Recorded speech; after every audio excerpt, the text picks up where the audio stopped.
So mga kaibigan, welcome to my YouTube channel mga kaibigan. May security life, may life insecurity. So balik tayo sa pagbabahagi ng content. Ngayon nga sa akin, hindi lang sa pagiging security ako nagpo-focus at nagbabahagi. Kasi alam ko sa pagiging security, maraming natuturo.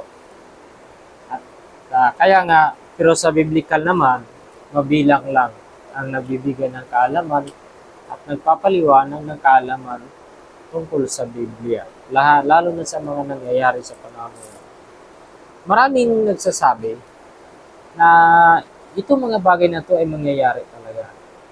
Pero hindi nila itinuturo at hindi nila sinasabi kung paano ito mangyayari at ano ang mga nagiging dahilan bakit ito nangyayari. Meron naman siguro pero alam ko maraming hindi interesado sa mga ganitong usapin.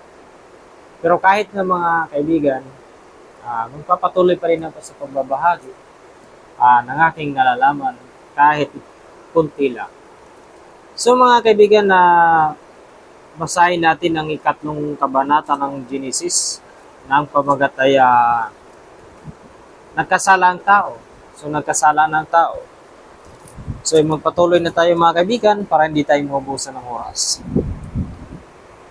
Unang bersikulo, ang ahas nga ay higit na tuso kaysa alinman sa mga mailap na hayop sa parang nanilikha ng Panginoong Diyos. Sinabi niya sa babae, sinabi ba ng Diyos, huwag ninyong kakainin ang mula sa alinmang punong kahoy sa halamanan. So ayun mga kaibigan, sinabi niya dun sa babae sa pamamagitan ng pagtatanong. Sinabi ba ng Diyos, sabi niya sa kanyang tanong, sinabi ba ng Diyos, huwag ninyong kakainin ang mula sa alinmang punong kahoy sa halamanan. So mga kaibigan, sinagot yan ng babae sa pangalawang bersikulo. At sinabi ng babae sa ahas, makakain namin ang bunga ng mga punong kahoy sa halamanan. So lahat ng mga bunga ng punong kahoy sa halamanan ay pwedeng kainin. So sabi sa ikatlong bersikulo, sabi ito ng babae, subalit sinabi ng Diyos, huwag ninyong kakainin ang bunga ng punong kahoy na nasa gitna ng halamanan.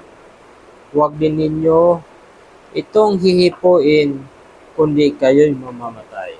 Yun ang sabi ng Diyos mga kaibigan.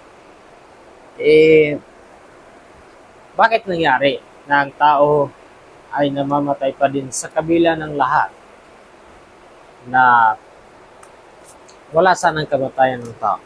Basahin natin mga kaibigan sa ika-4 ng bersikulo. Subalit sinabi ng ahas sa babae, tiyak na hindi kayo mamamatay. Okay? Nagpatuloy tayo.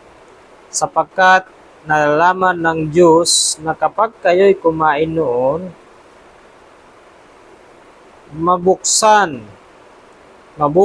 ang inyong mga mata at kayo'y magiging kagaya ng Diyos na nakakakilala ng mabuti at masama.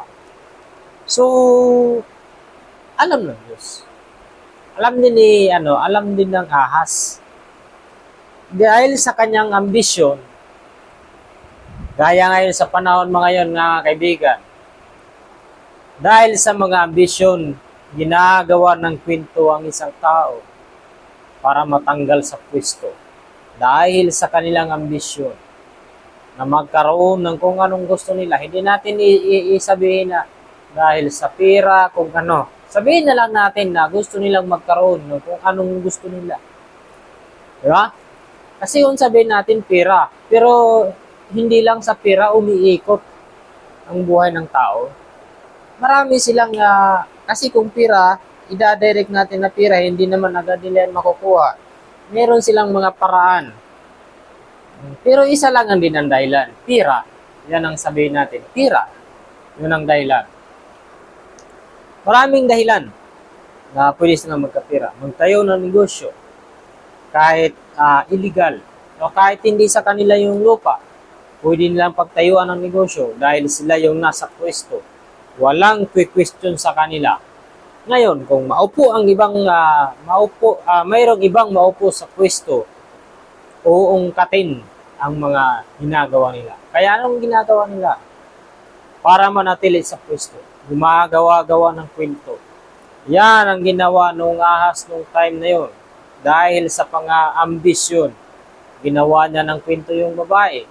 Kaya tuloy nalinlang yung babae. At hanggang ngayon, nagkasala ang tao. At mahigpit na pinarusahan ng tao.